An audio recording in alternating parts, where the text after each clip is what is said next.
It's also hard when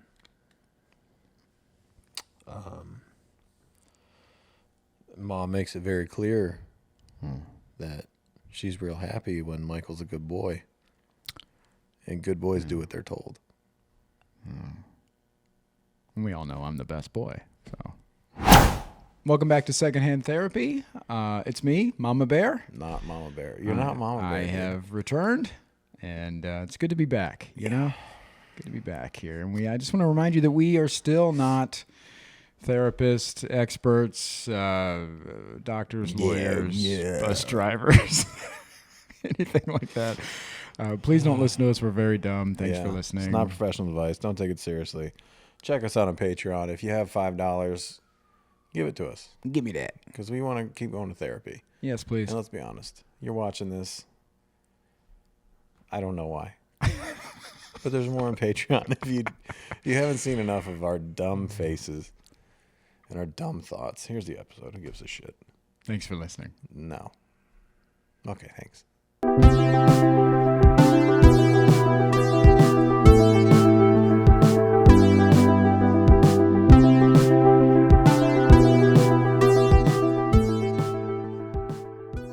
There's something I haven't told you.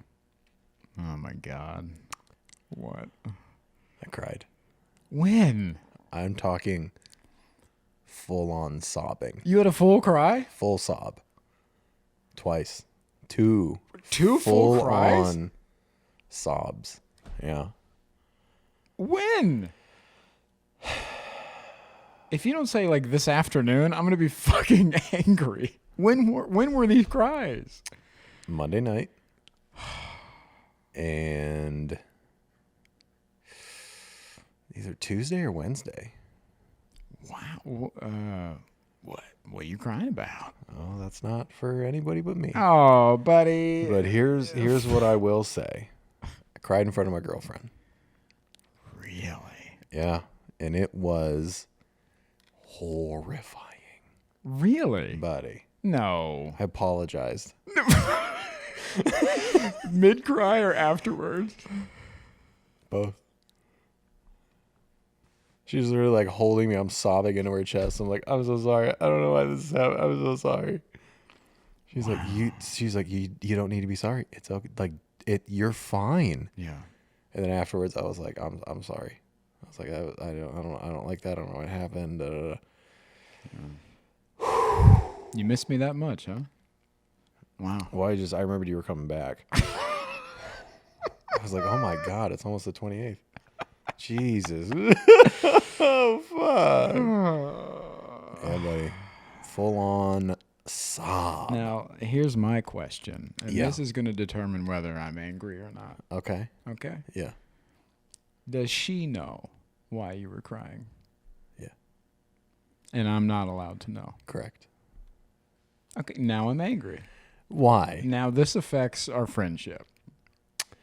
Why does this affect our friendship? Not everything's for us. There's a lot of things about you that you don't share with me, I'm sure. I share everything with you. Oh, why? Because I'm dumb. Don't do that. So you can use it against me later on the pod. Apparently. Okay. I'll give you a little bit. Yeah, give me a little give just a tip.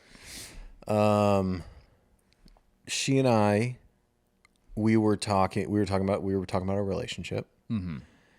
And as I have talked about on the podcast, my past relationship has reared its head up in this new relationship. And we've been talking about ways that we can just better communicate when we're having heightened emotions. Oh, okay. And I was trying to explain to her that something that I'm not going to state on here. Of course. Something was hurting me emotionally. And I just started getting emotional, and I just said, I don't know why it hurts so bad. And then I said, why does it hurt so bad? I just started fucking bawling. Yeah. Yeah, when you start repeating yourself, that's when the tears come. Yeah. Yeah. Yeah. Yeah. That's And then, what of course, I'm bawling, and she's holding me, and she starts crying. She's like, "I'm so sorry you're hurting like this. I don't know what to do." And I'm like, "This is why I don't cry in front of people, because now you're crying. I made you cry with my cry." But no, she was great about it. And how did that feel? Finally having that kind of that dam be broken. Very uncomfortable. Really, it didn't feel like that wasn't relieving. Really? It didn't feel good at all. No. Yeah. My eyes were hurting until the next day. My eyes were throbbing. Yeah. Afterwards, sorry. I was like, I just fucking cried. Yeah. And it was literally the first time I've cried, I think, in 5 years. Like a sob. Yeah. Yeah. I just love how that's the thing. My eyes were hurting. Yeah, that's how hard I was crying. Yeah. I remember I was like, dude, I feel like I got, like, my eyeballs were bruised. I forgot that feeling. I'm so proud of you, man. Thanks, man. I hate it. Yeah, but that's huge. That's a big fucking. I can't believe that doesn't feel like relief to you. It's relieving in the sense that I don't have to wonder if I can do it anymore. Yeah, it's a possibility. Yeah, like the physical sensation wasn't relieving. It wasn't like, oh, I can finally let it out. But now I know, like, okay, you can still cry. Yeah. That's cool. And I mean, it's obviously easier because I cried again after that. A couple days later, I got pretty teary and leaky in therapy on Tuesday, talking about it. So I think it's made it easier that busting that first nut made it easier. Yeah. Yeah. Yeah. Good for you, man. I'm Thanks, so happy. man. Yeah. I'm so happy you were sad. Yeah. Yeah, it feels weird to say, but like, Yeah. yeah, man. Fuck yeah. Yeah, dude. It was didn't like it. But I'm kinda treating it like maybe the first one's the worst one. Yeah. And then after this, like next time I'll be like, okay, dude, you're crying again. Look at you. Yeah. Yeah, we'll see. And there hasn't been any I'm doing a little detective work here. There hasn't been any change in medication or anything like that. It was just a raw like emotion, like this just was overwhelming and it made me cry. Yeah. Cuz that's what I was wondering. We've talked about that before with you not crying. Like I didn't know if it was. No. I'm on the lowest possible dose of Lexapro. Okay. Yeah, there's like, Yeah. I mean, I'm not saying that can't contribute to why I'm not crying, but Yeah. yeah, I don't have any like haze or anything. And I'm only on Lexapro for anxiety. It's the only thing Yeah. that you can take daily for anxiety control. Because I don't want Xanax and all that shit. Yeah. Yeah. Man. Yeah, dude. Yeah, dude. Too many more. Guess what else happened to me? I don't Had know. a panic attack for the first time in 3 years. No. What the fuck Same is going night. on? Same night. Yeah. I can't leave anymore. I can't leave you here. This is what happens. Yeah, man. Oh no. Remember I told you, because I had therapy on Tuesday. Yeah. And we talked Wednesday, and you're like, "How's therapy?" And I was like, "That one's just for me, bud." Well, you go, I got to go back tomorrow. And I was like, you can do that? Yeah. Yeah. Yeah. Holy shit. Yeah. So I went back on Thursday. So I had therapy Tuesday. Went back on Thursday for like a debrief and like a. Yeah. Yeah. Wow. It was a heavy therapy week this week. Yeah. Yeah, and I thought about, because I was feeling really good on Thursday. Like I was like, okay, like the therapy session on Tuesday, like I feel better. Like we worked through a lot. And I was going to cancel the Thursday one. I was like, I don't need to go. And I went back and it was so necessary just to like debrief and unpack all the big shit. The days you feel like you don't need therapy are the days you have the breakthroughs, or the days you need therapy, are the days that the real shit happens. Or what my girl was telling me that she does is when she has therapy and she's like, I have nothing to talk about. She's like, 20 minutes before therapy, I just start journaling. And she's like, and every time I'll be like, oh, there it is. There's the childhood thing that's on my mind. I didn't realize it. Like something always comes up. Yeah. Yeah. In other news, I journaled for the first time. What is happening? Dude, I know. Fuck? It's been so hard not to tell you all this. Oh my God, I feel fucking blindsided I by all this. know. What the fuck? I know. It was so hard not to tell you. Yeah. I'm saving it for the pod. Buddy. Yeah. When was this? This was Wednesday. Wow. Yeah, Wednesday afternoon. Wow, and how'd you feel? Better. Yeah. I mean, you know me. I was so focused and obsessed on if I was doing it right. Yeah. Yeah, I just got a notebook and I was just started fucking writing, and like all my anger, all the shit I wanted to say that I couldn't say. I did like 3.5, 4 pages or something like that. And I was sitting there and I was like, I don't have anything else. So I just shut it and went on with my day. Yeah. It was great. God, I'm so fucking proud of you and so happy for you. Thanks, man. Oh my Yeah. God, this is great. I'm crying. I'm having panic attacks and I'm journaling. What year is it, you know? No shit. Yeah. Oh my God, dude. Yeah. It's been weird. Wow. Yeah. This is so much. Yeah. Yeah. It feels like a lot. Yeah. Yeah. It must be the new tattoo. I was wondering when you'd bring it up. Surprised not over there just fucking. Look. By the way. I don't know if you're not on YouTube. Check it out. Daddy's hands are tattooed now. Okay. Well, one hand. One of them's. I gotta get the other one soon. Yeah. I'm also thinking about getting I feel so dumb doing it. With my hand and my hands, now that I see what one looks like, I'm a terrifying looking human being now. Do you know what I mean? Yeah. And I'm trying to figure out how to soften it up a little bit.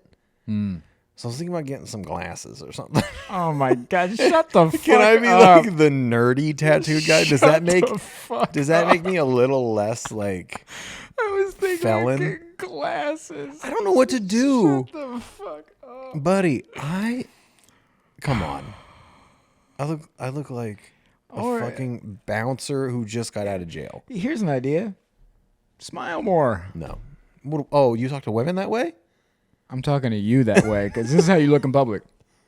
Yeah, that's my favorite. So if you put glasses on that, you're like, you're like that dude with the glasses about to beat my ass. Let me fucking take these off real quick. You don't think glasses would make me look a little nicer? No, dude. Okay. I'm gonna bully you. Go ahead, see what happens to you. No, I don't think glasses are gonna help. I don't think it's Tune in next week. God damn. Daddy's wearing glasses. Bet your fucking ass. I popped the lens out of him so the light doesn't fuck up. Jesus Christ, glasses with no lens. What's up? What's up? Do you want to hear I don't know if I want to share this. I do want to hear it now. When I was a child, like 10, Okay. there was a kid in my class who got glasses, and he was already like a good-looking kid. Like all the girls wanted his attention. He was new to the school. He could draw. I could draw. He was my direct competition. Yeah. Don't you challenge me on my drawing. I've seen you draw. It's great. Yeah. Was he was real good. thin? He was thin and tall. Yeah, you gotta fuck that kid up. Yeah. Tell me about his glasses. So he came to town, and he was the kid that could draw. And I was like, but I'm the kid that can draw. Yeah. Anyways, he got glasses, and then all the girls liked him even more. Yep. Getting glasses. And I was like, oh, okay. Dude, imagine me being fucking tatted the fuck up from my knuckles to my dick, and I got glasses? Dude, you're like, oh my God, he's smart and rugged. He's smart. Dude, I'm gonna be so smart and rugged in these glasses. What is this, a fucking Jeep commercial? Yeah. He's smart and rugged. Smart and rugged with my Wranglers. Anyways, I thought I could even the playing field by getting glasses. Buddy. So You got glasses? I told my mother Yeah. that I I thought I needed glasses. Mm-hmm. And so she took me. Medically, like you. Yeah. I Okay. was like, I need glasses. I'm having trouble. And to this day, you have the best vision of anybody I know. Yeah. You. Okay. Go ahead. So I went to the eye doctor. Yeah. And I faked it. I faked the fucking eye exam. You faked the blurry. I faked, yeah. I didn't want to like throw it off so I'd have like really thick, like, so I still wanted to, Yeah. I just wanted glasses, but I didn't want to like have a real prescription. Yeah. So I faked it just enough to get glasses. Mm-hmm. And my mother bought me those glasses. Same ones he had? Similar. Okay. And I went to school with my new glasses. Mm-hmm. And nobody gave a fuck. And I wore them maybe 3 times. And then never again. Okay, so what happened when he got glasses? He did like upped his sex appeal. Like girls Okay, were like okay. complimenting his glasses. Hold on. Yeah. Did this actually happen, or was this how you felt? No, this actually happened. Girls Okay. showed him more attention. And people were talking about his glasses. And then you got glasses and nobody said anything. Yeah. They're like, oh, that fat kid has glasses now. No, they did not say that. That's how I feel. That I they know. were just like, what's that fat kid doing with glasses now? So he can see his food better? What a buddy. fucking idiot. He can't even see his feet. Why isn't he glasses? Oh, buddy, I'm so sorry. How sad did that make you? Oh, very sad. My mother, here's what makes me more sad, is looking back now as an adult and knowing how expensive glasses are, and Yeah. like doing that to my mother, who was like, we were middle class. Yeah. She didn't have $400, $500 for fucking glasses. And here I am Yeah. like, but I need them. She's like, what baby wants, baby gets. Do you think if you had told her, like, hey, can I get some fake glasses? I wish I would have told her that. Because she would have been like, okay. Yeah. My mom was so down for that. Yeah. But instead, I was like, I need real glasses. And I Yeah. fucking... You have fake glasses you wear sometimes. The clear ones? Those are I got scammed. Those are the glasses for when you're sitting in front of the computer for a long time. You're supposed to wear like the blue light? lens or whatever. Yeah, that's what those are. Okay. What's going on with your therapy? You crying? I'm not crying. I had like a little trial by fire happening while I was on tour. What does that mean? It just means like getting thrown into it and having to, or like learning from being in it kind of thing. Yeah. So I was on a month-long tour, and some of the things that I have been working on changing about myself, I was seeing in others, but in like the extreme cases. And it was interesting to be put in the, no pun intended here, in the passenger seat of that, and to like to see these parts of me that I have been working so hard on. Yeah, it was really interesting. One of the guys has anxiety, but he's on medication and all this stuff. And so, but I saw a lot of my anxiety in him and saw it play out, and got to not only see that, but experience it as like right, like as if I were somebody in my circle experiencing me, or a piece of me. Yeah. So yeah, it was wild to see some of these things up close and to feel how other people feel around me, or how I imagine they feel around me. Yeah. And to see, also, it was a nice reminder about how far I have come, and to see the progress, and made me feel really good about that. But also there was a lot where I was like, oh, I still have a way to go. Yeah. Yeah. I'm in the car with 3 Irish dudes, and there's a little road rage here and there every once in a while, and I have some of that, and we've talked about that, where You do have some. just a touch, A tad. yes, but we've talked about how I've had partners say like, hey, when you have these outbursts, it makes me feel uncomfortable. It makes me feel like you're in a bad mood, or it makes me feel X, Y, and Z. And on my end, I'm like, oh, once I express it, it's gone. There's no feelings attached to that. Like, it's like I'm fine. Yeah. Right. But As long as you're fine. yeah, exactly. And being in I didn't realize that was a thing. and then being in these situations this past month and experience it as the other person, I was like, oh, okay. That energy will get right in you. Oh, yeah. Yeah, and I did not realize that. So it was awakening in the best ways. Yeah.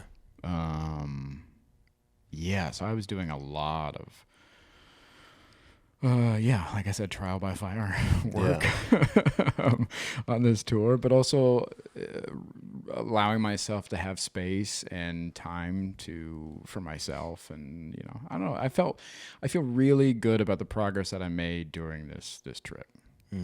I started listening to The Body Keeps Score.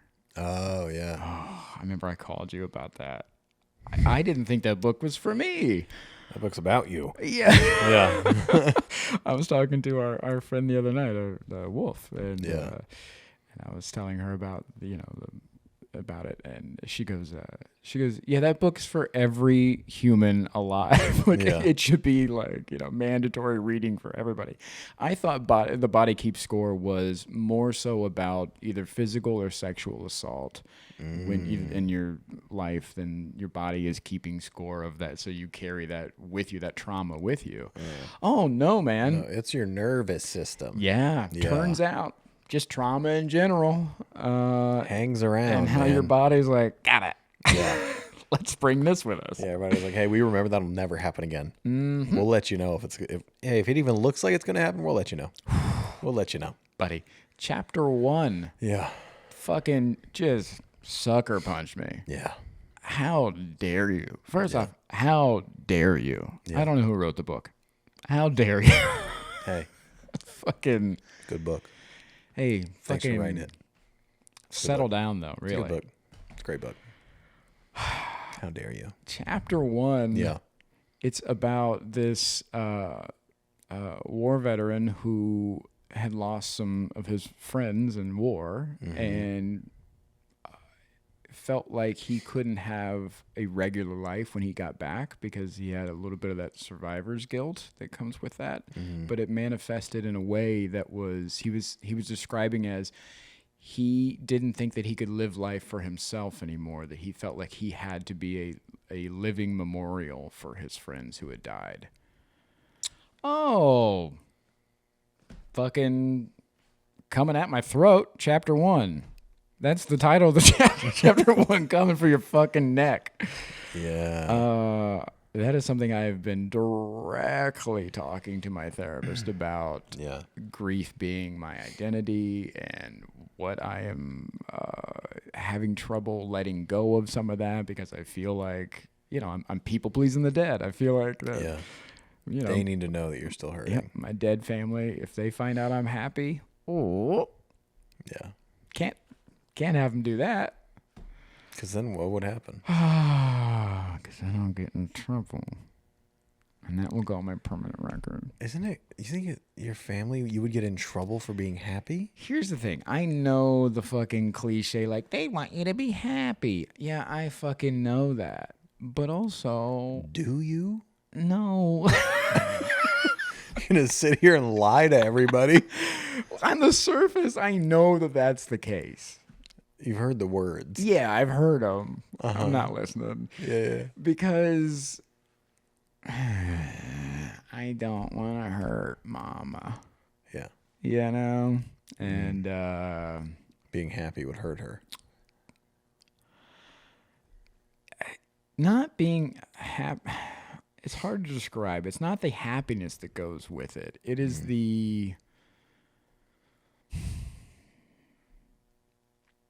I don't want her to feel forgotten. I don't want her to feel like she doesn't matter or that it doesn't matter that she's gone. So it's not necessarily the happiness connected to that. The happiness is like it's part of the equation, but it's not the fucking math. Does that make sense? It's like I don't know how to describe it. The happiness is maybe it's the what it equals, but the equation itself is just like forgetting her, making her feel like she doesn't matter, or like that I don't realize that she's gone or don't care that she's gone. And that's what happiness looks like. And that's not. So you're making yourself responsible for your mother's feelings even after she's dead. Okay. Yeah. Got it. Super healthy. Super healthy. Yeah. Yeah. But that's a hard thing to, man, that's a hard thing to shake. And I just can't fucking do it yet.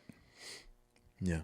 And we've gone back to this idea in many forms about like life has to be for me and like all these things, Even the way you say it, life has to be for me. Like it's a formality. Well, no, it's more so of exhaustion of like, I know that, but I don't know how to implement it.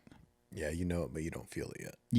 Yeah. That's more so what it is. Like, Your body's keeping score. know. Yeah. Yes. My mind is like, here's what we need to do. And my body's like, not so fast. Yeah. What if mom finds out? Yeah. Yeah. So that book is for everybody. And Yeah. I didn't know that. Heard about it for years. People praise that book. Well deserved. Yeah. I have it. I haven't read it yet. Well, here's my advice. Don't. Yeah. Take it, set a fire in the alley, Yeah. throw it in that fire, okay? Yeah. Yeah. Yeah. Yeah, man. Yeah, dude, I've been having enough problems with my nervous system. I'm honestly scared to read it. Yeah, it's weird. It's a weird thing, reading a book and being like, oh, they know exactly what's wrong with me. Yeah. Yeah, I don't want to keep reading that. Yeah, that's scary. Yeah, it's pretty terrifying. Yeah, it's hard to be seen for me at all, let alone be seen by a fucking book. Yeah. Yeah. Yeah, dog. In my travels, Yeah. I saw a psychic.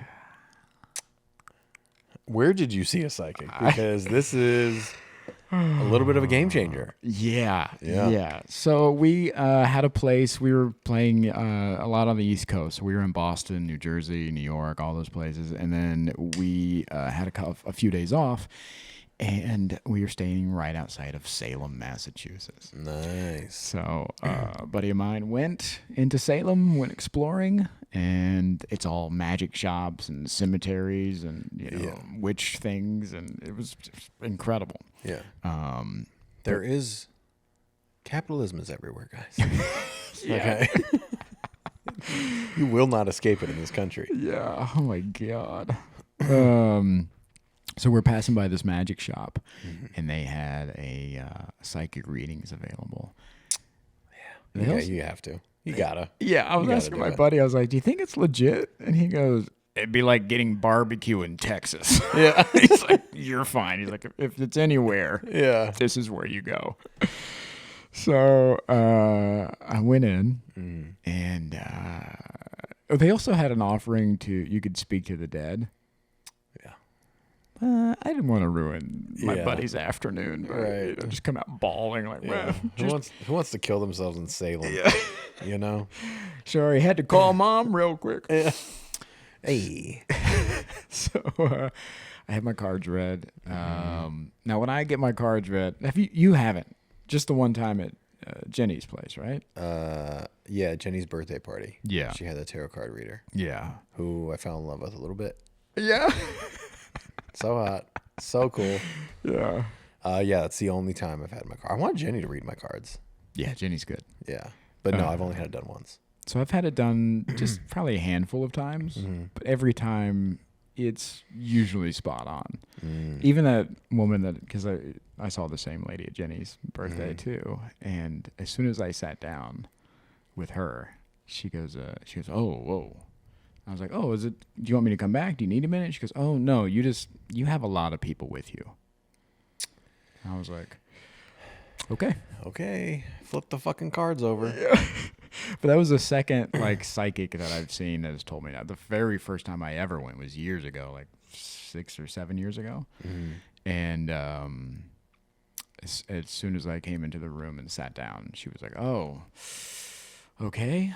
And I was like, "Oh, is everything all right?" She goes, "Yeah, you have some people with you." Mm. And I was like, "Oh, all right." And I asked that one. I go, "Can you see any of them?" And she goes, "There's a man beside you." She goes, "I can't really make them all out." She goes, "But there's a man beside you. Tall, bald, mustache, broad shoulders." I was like, "Uh-huh." That's daddy. Yeah. I was like, "Okay." And I want to say this. When I go to see the psychic to get my cards read, I'm fucking stone face. Yeah. Well, I am. I've seen you when you think you're stoned. Yeah. But I try not to give him anything. Yeah, I know. And so I sat down and she asked for my first name and my birthday, so I gave that to her. Yeah. And then she was off and running, and she was like nailing all these points. And at one point, she goes, "Do you want to?" She goes, "Do you want to know about your love life?" And I go, "Sure." She goes, "Okay." So she starts shuffling the cards and she lays them all down. And then a couple cards fell out. And that happens sometimes when you get your cards read. And she picks them up and she's looking at the cards that fell out. And she's staring at them for a minute. And she goes, "I need to ask you this. And I don't mean it any other way. It's just I'm seeing some things. I need to ask you this." I go, "Okay." She goes, "Do you date men?" Oh, she's good.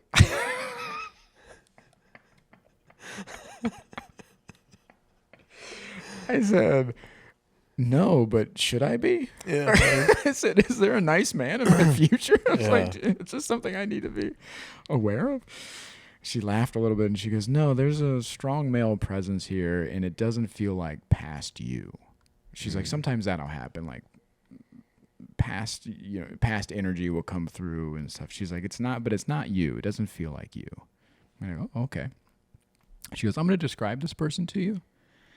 And you tell me if it makes any sense." I go, "Okay." She goes, "This person has made a lot of mistakes. They kept making them. You thought you could help them, but you can't. You need to let go of that. Nothing that you could have done or would have done would change the outcome of what happened. And this person needed to make those mistakes just because that's their nature. You couldn't have helped them. So whatever you're holding on to is blocking love and energy coming to you. So you need to let that go." She goes, "Does that sound like anybody?" And I go, "No."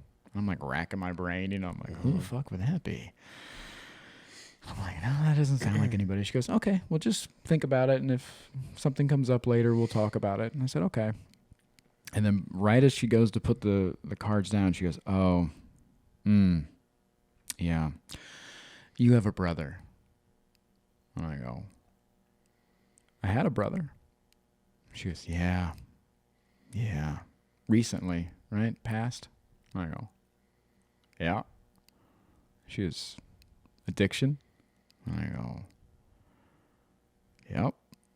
She's like, "Yeah, that's who that is." She's like, "You need to let go of that, those regrets that you have, that thinking that you could have changed things, all of that, you need to let go of that. It's blocking love that could be receiving to you." Okay. Cool. Cool. And my brother had been on my mind a lot lately. Yeah. More than ever. Mm-hmm. You and I talked a little bit about this, but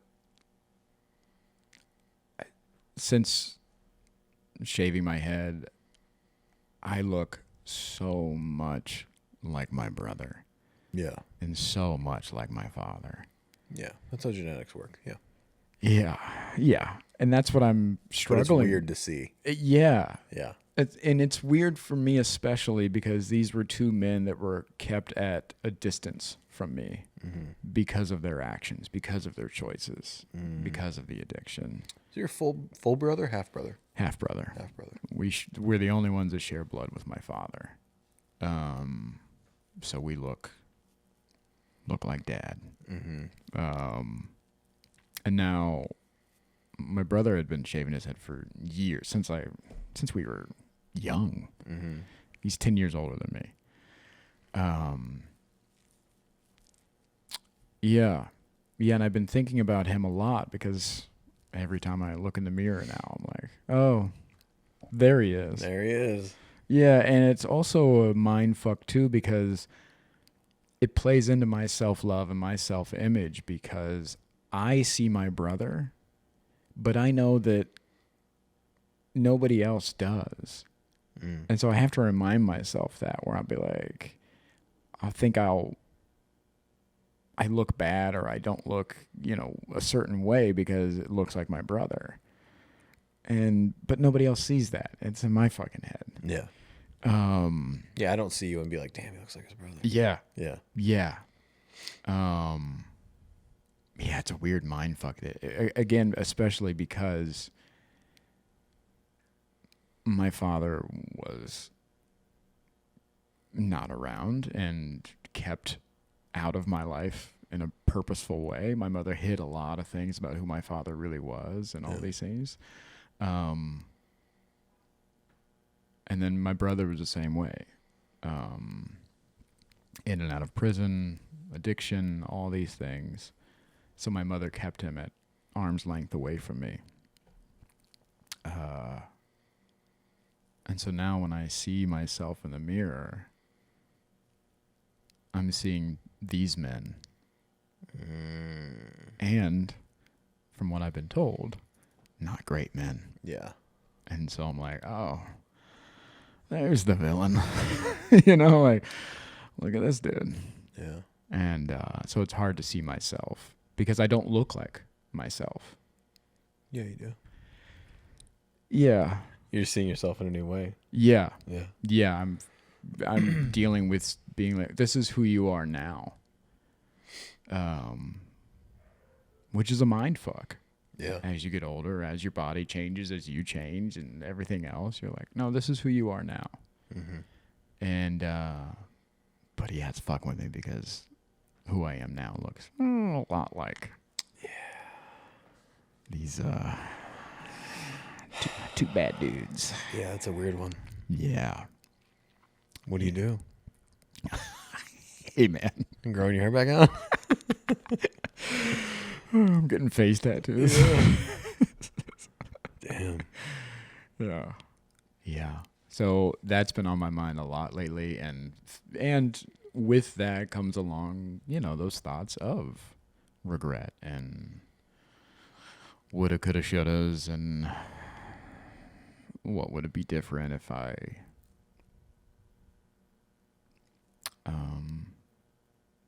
reached out more, if I would have put in some effort. Because my brother did want a relationship with me. Mm-hmm.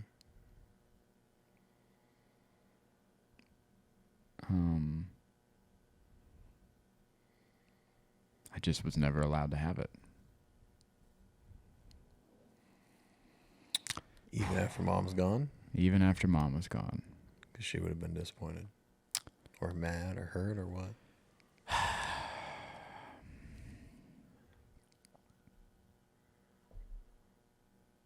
I don't know if that was what was keeping me. It was just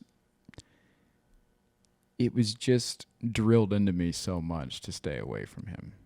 Yeah. That it just felt. You just programmed. Yeah. Yeah. Yeah. Yeah.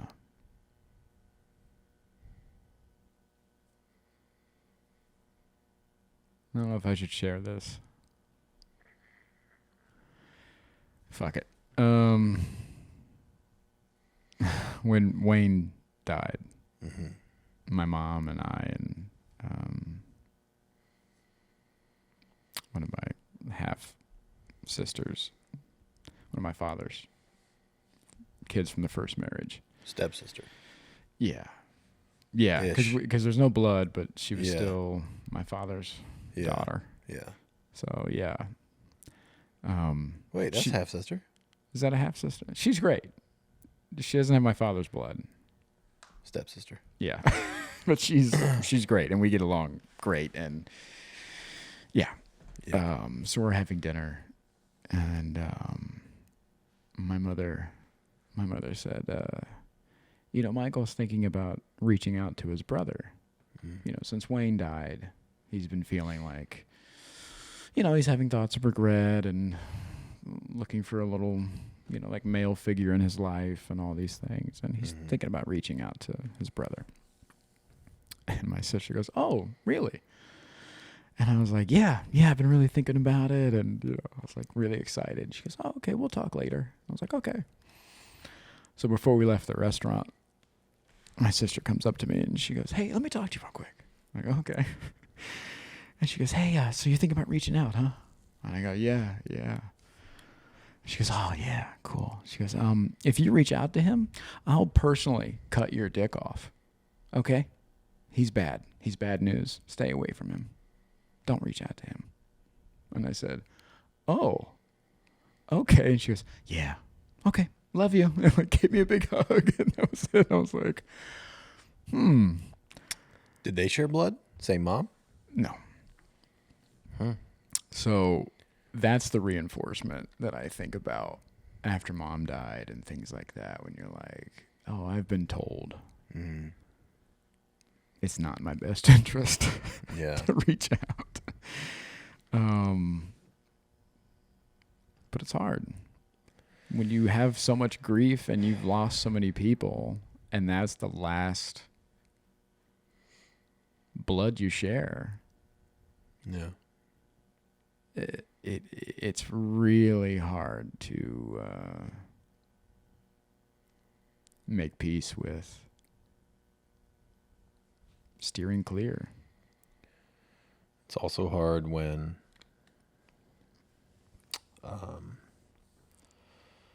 mom makes it very clear that she's real happy when Michael's a good boy.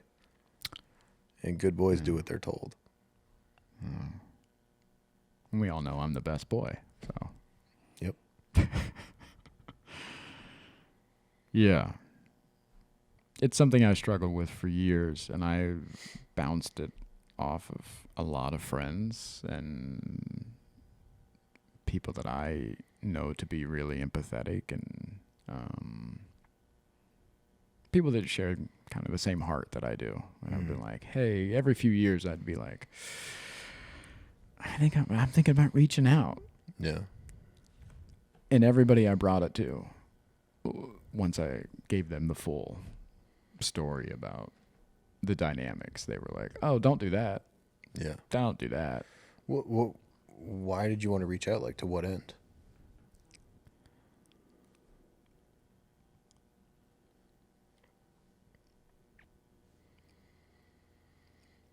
Guilt, love.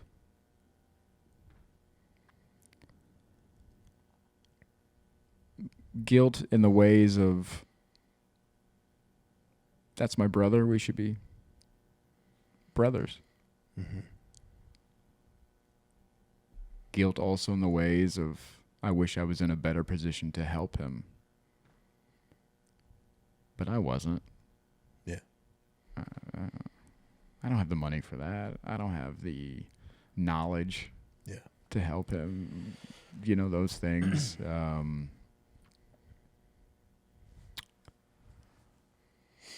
Yeah, and love, and just like, again, that's blood. And that's the last blood that I share with my father, who I couldn't also help. Yeah. Hey, man, there it is. Yeah. It's been staring at you for a while. Yeah. Yeah. They look just alike. I can't believe you didn't know they were the same. And now, who looks like them that needs to be saved?